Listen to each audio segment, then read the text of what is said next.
یعنی الان داری تهدیدم میکنی؟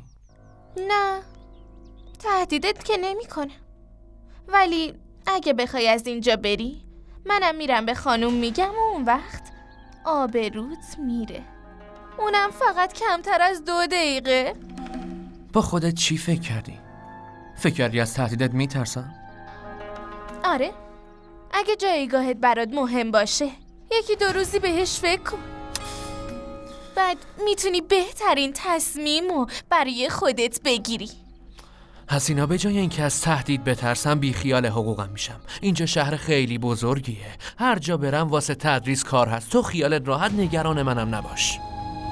بهش فکر کن. جواب خانومو چی میخوای بدی ها؟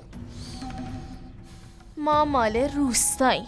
هر کی هرچی ازم بپرسه دلیل واقعیشو میگم. اون وقت چی به سر خانوم میاد؟ میذاره اینقدر راحت از دستش بری ها؟ هیچ کس دیگه توی خونش رات نمیده. بیارزش میشی و بعدش میافتی میمیری. حسینا، چرا داری این کارو میکنی؟ مگه تو قلب نداری؟ تو از من چی میخوای؟ چیز زیادی نمیخوام. فقط منو ببین. به هم توجه کن. یه وقتایی هم گل بگیر و یه وقتایی هم واسم کدایی کوچیک بگیر. ببینم تو عقلتو از دست دادی. آخه این حرفا چیه؟ چرا انقدر عصبانی شدی؟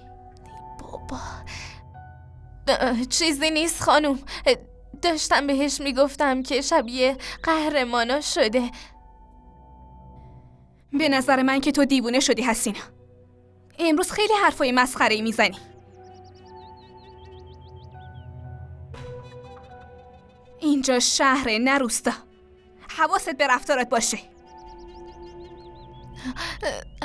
اشتباه کردم خانوم. دیگه حواسمو جمع میکنم. وایسا دورم برات.